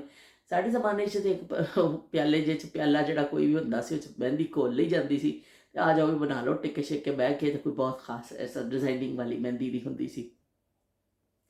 ਤੇ ਈਦ ਦੇ ਦਿਨ ਜਿਹੜਾ ਹੁੰਦਾ ਸੀ ਫਿਰ ਉਦੋਂ ਸੇਵੀਆਂ ਜ਼ਰੂਰ ਪੱਕਦੀਆਂ ਨੇ, ਅੱਜ ਵੀ ਪੱਕਦੀਆਂ ਨੇ। ਆਪਣੀ ਰਵਾਇਤ ਦਾ ਬੜਾ ਖਿਆਲ ਰੱਖਿਆ ਜਾਂਦਾ ਵੇ। ਅਸੀਂ ਭਾਵੇਂ ਕਿੰਨੇ ਵੀ ਕੁਛ ਹੋ ਜਾਈਏ, ਮਾਡਰਨ ਹੋ ਜਾਈਏ, ਕਿਤੇ ਵੀ ਚਲੇ ਜਾਈਏ, ਲੇਕਿਨ ਫਿਰ ਵੀ ਭਾਵੇਂ ਛੋਟੇ ਪੈਮਾਨੇ 'ਤੇ ਕਰੀਏ ਅਸੀਂ ਉਹ ਆਪਣੀ ਕਰਨੇ ਜ਼ਰੂਰ ਆ। ਜਿਵੇਂ ਹੁਣ ਬੱਚੇ ਅੱਜ ਕੱਲ੍ਹ ਦੇ ਬੱਚੇ ਸੇਵੀਆਂ ਨਹੀਂ ਖਾਂਦੇ ਪਰ ਅਸੀਂ ਆਪਣੇ ਵਾਸਤੇ ਬਣਾਉਂਦੇ ਜ਼ਰੂਰ ਆ ਵੀ ਘਰ ਸੇਵੀਆਂ ਪੱਕਦੀਆਂ ਨੇ। ਸਾਡੇ ਬੱਚੇ ਨਹੀਂ ਖਾਂਦੇ ਅਸੀਂ ਖਾਂਦੇ ਉਹ ਬਣਾਉਂਦੇ ਜ਼ਰੂਰ ਆ ਕਿ ਚੋਰ ਚੋਰੀ ਸੇ ਜਾਏ ਹੇਰਾ ਫੇਰੀ ਸੇ ਨਾ ਜਾਏ। ਬਈ ਸਾਨੂੰ ਆਪਣੀਆਂ ਚੀਜ਼ਾਂ ਤੋਂ ਇੰਨਾ ਮੁਹੱਬਤ ਹੈ ਕਿ ਅਸੀਂ ਥੋੜ੍ਹੀ ਜਿਹੀ ਕਰੀਏ ਨਾ ਕਰਨੇ ਜ਼ਰੂਰ ਆ। ਤੇ ਬਹਿਰਹਾਲ ਫਿਰ ਸੇਵੀਆਂ ਪੱਕਣੀਆਂ, ਮਿੱਠੇ ਪੱਕਣੇ, ਲੇਕਿਨ ਜ਼ਿਆਦਾਤਰ ਸੇਵੀਆਂ ਦਾ ਉਹਦੇ ਵਿੱਚ ਜਿਹੜਾ ਨਾ ਸ਼ਹਾਨਾ ਤੇ ਮੁਮਤਾਜ਼ ਮੁਕਾਮ ਕਹਿ ਲਓ ਜਾਂ ਜੋ ਵੀ ਹੈ ਸਰੇ ਫਹਿਰਿਸਤ ਕਹਿ ਲਓ ਸੇਵੀਆਂ ਹੁੰਦੀਆਂ ਨੇ ਈਦ ਦੇ ਮਿੱਠਿਆਂ ਵਿੱਚ। ਤੇ ਉਹ ਫਿਰ ਹਰ ਘਰ 'ਚ ਪੱਕਦੀਆਂ ਸੇਵੀਆਂ। ਫਿਰ ਇਸ ਤਰ੍ਹਾਂ ਵੀ ਹੁੰਦਾ ਸੀ ਨਾਯਾਬ ਜ਼ਮਾਨਿਆਂ 'ਚ ਕਿ ਸਵੇਰੇ ਸਵੇਰੇ ਸਾਰਿਆਂ ਦੇ ਘਰ ਵੰਡ ਕੇ ਅਸੀਂ ਆਉਂਦੇ ਹੁੰਦੇ ਸਾਂ ਕਿ ਦੇ ਆਓ ਵੀ ਫੁੱਫੋ ਦੇ ਘਰ ਸੇਵੀਆਂ ਦੇ ਆਓ, ਸਾਹਮਣੇ ਪੜੋਸੀਆਂ ਦੇ ਸਾਰਿਆਂ ਦੇ ਘਰ 'ਚ ਪਿਆਲੀਆਂ 'ਚ ਪਾ ਕੇ ਸੇਵੀਆਂ ਭੇਜੀਆਂ ਜਾਂਦੀਆਂ ਸਨ ਕਿ ਅੰਮੀ ਨੇ ਬਣਾਉਣੀਆਂ। ਅੰਮੀ ਨੇ ਕਹਿਣਾ ਜਾਓ ਫਟਾਫਟ ਦੇ ਕੇ ਆਓ ਸੇਵੀਆਂ। ਉਹ ਸਾਰਿਆਂ ਦੇ ਘਰਾਂ 'ਚ ਅਸੀਂ ਦੇ ਕੇ ਆ ਜਾਣੀਆਂ। ਉਹ ਜ਼ਮਾਨੇ ਤੇ ਸਾਰੇ ਨਾਯਾਬ ਹੋ ਗਏ। ਅੱਜ ਕੱਲ੍ਹ ਹੁਣ ਉਹ ਸਿਲਸਿਲੇ ਦੀ ਹੁਣ ਲੋਕ ਕੇਕਸ ਵਗੈਰਾ ਲੈ ਕੇ ਜਾਂਦੇ ਨੇ। ਅਗਰ ਜਾਂਦੇ ਨੇ ਆਪਣੇ ਫੈਮਿਲੀ ਫਰੈਂਡਸ ਦੀ ਤਰਫ ਤੇ ਕੇਕ ਲੈ ਕੇ ਜਾਂਦੇ ਨੇ ਜਾਂ ਹੋਰ ਚੀਜ਼ਾਂ ਆ ਗਈਆਂ ਨੇ। ਪਰ ਐਵੇਂ ਕਿ ਸੇਵੀਆਂ ਥੋੜ੍ਹੀ ਜਿਹੀ ਘੱਟ ਹੋ ਗਈਆਂ, ਲੇਕਿਨ ਅਸੀਂ ਤਾਂ ਬਈ ਜ਼ਰੂਰ ਪਕਾਉਂਦੇ ਹਾਂ ਅਤੇ ਬਈ ਉਹਨੂੰ ਖਾਂਦੇ ਹਾਂ। ਆਪਣੀ ਰਵਾਇਤ ਨੂੰ ਅਸੀਂ ਜ਼ਿੰਦਾ ਰੱਖਿਆ ਹੋਇਆ, ਅੱਜ ਵੀ ਅਸੀਂ ਪਕਾਉਣੀਆਂ ਨੇ। ਥੋੜ੍ਹੀਆਂ ਬਣਾਵਾਂਗੇ ਕਿਉਂਕਿ ਬੱਚੇ ਤਾਂ ਖਾਂਦੇ ਨਹੀਂ ਨੇ। ਇਸ ਤਰ੍ਹਾਂ ਫਿਰ ਈਦ ਦੀ ਗਹਿਮਾ ਗਹਿਮੀ ਚੱਲਦੀ ਹੈ। ਕੱਪੜੇ ਕਿਤੇ ਇਸਤਰੀ ਹੋ ਰਹੇ ਨੇ, ਕਿਤੇ ਅਸੀਂ ਵੀ ਜਿਹੜਾ ਕਾਲਾ ਜੋੜਾ ਇੱਕ ਲੈ ਆਏ ਜਾਂ ਪਹਿਲੇ ਵੀ ਮੈਂ ਪਾਇਆ ਹੋਇਆ ਨਵਾਂ, ਐਸਾ ਖਾਸ ਕੋਈ ਨਵਾਂ ਨਹੀਂ ਹੈ। ਲੇਕਿਨ ਐਵੇਂ ਕਿ ਪਾਕਿਸਤਾਨ ਜਿਹੜੇ ਸੀ ਸਵਾਏ ਸਨ ਉਹਨਾਂ ਵਿੱਚੋਂ ਫਿਰ ਕਿਉਂਕਿ ਠੰਡ ਗਰਮ ਤਰੀਨ ਮੈਨੂੰ ਉਹੀ ਲੱਗਿਆ ਥੋੜ੍ਹਾ ਫੈਂਸੀ ਟਾਈਪ। ਤਾਂ ਕਿਹਾ ਚਲੋ ਵੀ ਇਹ ਵਾਲਾ ਪਾ ਲਾਂਗੇ। ਤਾਂ ਉਹਨੂੰ ਹੁਣ ਮੈਂ ਇਸਤਰੀ ਫੇਰਾਂਗੀ ਥੋੜ੍ਹੀ ਦੇਰ ਤੱਕ ਜੇ ਰੋਜ਼ੇ ਦਾ ਐਲਾਨ ਹੋ ਗਿਆ ਤੇ ਫਿਰ ਅਸੀਂ ਵੀ ਆਪਣੇ ਉਹੀ ਰੱਖ ਈਦ ਦੀਆਂ ਆਪਣੀਆਂ ਤਿਆਰੀਆਂ ਕਰਾਂਗੇ। ਅਤੇ ਹੁਣ ਮੈਂ ਆ ਜਾਂਦੀ ਹਾਂ ਥੋੜ੍ਹੀ ਜਿਹੀ ਤੁਹਾਡੇ ਕੌਮੈਂਟਸ ਦੀ ਤਰਫ। ਤੁਹਾਡੇ ਕੌਮੈਂਟਸ ਦਾ ਸਾਰਿਆਂ ਦਾ ਬਹੁਤ ਬਹੁਤ ਸ਼ੁਕਰੀਆ। ਯਕੀਨ ਮੰਨੋ ਕਿ ਮੇਰਾ ਹੋ ਜਾਂਦਾ ਪਰ 2 ਦਿਨ ਮੈਂ ਬਿਜ਼ੀ ਰਹੀ, ਬੜਾ ਇੰਨਾ ਰਹੀ ਕਿ ਇੱਕ ਦੇ ਵਿੱਚ ਜਾਗਣ ਦੀਆਂ ਰਾਤਾਂ ਆ ਗਈਆਂ ਸਨ, ਦੂਸਰੇ ਕੁਝ ਮਹਿਮਾਨ ਸਾਡੇ ਘਰ ਆਏ ਅਤੇ ਮੈਂ ਬਿਲਕੁਲ ਜਿਹੜਾ ਨਾ ਮੈਂ ਪਹਿਲੇ ਵੀ ਮਾਜ਼ਰਤ ਕੀਤੀ ਸੀ ਕਿ ਮੈਂ ਫ਼ੋਨ ਖੋਲ੍ਹ ਕੇ ਮੈਸੇਜ ਵਗੈਰਾ ਪੜ੍ਹ ਨਹੀਂ ਸਕੀ। ਅਤੇ ਫਿਰ ਮੈਂ ਅੱਜ ਉੱਠ ਕੇ ਹੁਣ ਥੋੜ੍ਹਾ ਜਿਹਾ ਮੈਂ ਦੇਖਿਆ ਵੀ ਜਿੰਨੇ ਮੈਂ ਪੜ੍ਹ ਸਕੀ ਹਾਂ। ਸ਼ਬੀਰ ਹੁਸੈਨ ਸਾਹਿਬ ਦਾ ਵੀ ਮੈਸੇਜ ਆਇਆ ਹੋਇਆ ਕਿ ਵੀ ਤੁਹਾਡੀ ਫਰੂਟ ਚਾਟ ਬੜੀ ਜ਼ਬਰਦਸਤ ਪਈ ਲੱਗਦੀ ਹੈ, ਬੜੀ ਸੋਹਣੀ ਪਈ ਲੱਗਦੀ ਹੈ। ਉਹਨਾਂ ਨੇ ਨਿਸ਼ਾਨਦੇਹੀ ਕੀਤੀ ਕਿ ਜੋ ਉਹ ਮੈਸੇਜ ਜਿਹੜਾ ਆਇਆ ਸੀ ਫੌਜ਼ੀਆ ਮੁਗਲ ਨੇ ਕੀਤਾ ਸੀ ਕਿ ਜਿਨ੍ਹਾਂ ਨੇ ਆਪੇ ਕਿਹਾ ਸੀ ਕਿ ਮੇਰੀ ਸ਼ਾਦੀ ਲਈ ਸਭ ਦੁਆ ਕਰੋ। ਅਤੇ ਅਸੀਂ ਸਾਰੇ ਦੁਆ ਕਰਨੇ ਹਾਂ ਅੱਲਾਹ ਪਾਕ ਉਹਨਾਂ ਵਾਸਤੇ ਆਸਾਨੀਆਂ ਕਰੇ, ਅੱਛਾ ਜਿਹਾ ਪਿਆਰ ਕਰਨ ਵਾਲਾ, ਇੱਜ਼ਤ ਕਰਨ ਵਾਲਾ ਜੀਵਨ ਸਾਥੀ ਦਵੇ। ਕਿਉਂਕਿ ਜੀਵਨ ਔਰਤ ਹਰ ਚੀਜ਼ ਬਰਦਾਸ਼ਤ ਕਰ ਲੈਂਦੀ, ਸ਼ੋਹਰ ਦੇ ਨਾਲ ਗੁਰਬਤ ਵੀ ਬਰਦਾਸ਼ਤ ਕਰ ਲੈਂਦੀ, ਪਰ ਉਹਨੂੰ ਇੱਜ਼ਤ ਜ਼ਰੂਰ ਚਾਹੀਦੀ ਹੁੰਦੀ। ਪੈਰ ਦੀ ਜੁੱਤੀ ਨਾ ਬਣਾ ਕੇ ਰੱਖੇ ਔਰਤ ਨੂੰ, ਉਹਨੂੰ ਅਗਰ ਨਾਲ ਆਪਣੇ ਦਿਲ ਦੇ ਨਾਲ ਰੱਖੇ ਤਾਂ ਜ਼ਿਆਦਾ ਚੰਗਾ ਹੁੰਦਾ। ਮੇਰੀ ਦੁਆ ਵੀ ਕਿ ਅੱਲਾਹ ਫੌਜ਼ੀਆਂ ਨੂੰ ਬਹੁਤ ਅੱਛਾ ਜੀਵਨ ਸਾਥੀ ਅਤਾ ਕਰੇ। ਤੁਸੀਂ ਵੀ ਸਾਰੇ ਦੁਆ ਕਰਿਓ। ਅਤੇ ਬਾਕੀ ਸ਼ੀਲ ਨੇ ਵੀ ਹਸਬੇ ਮਾਮੂਲ ਤਾਰੀਫਾਂ ਕਰ ਦਿੱਤੀਆਂ, ਵੀ ਤਾਰੀਫਾਂ ਦੇ ਪੁੱਲ ਬੰਨ੍ਹ ਦਿੱਤੇ।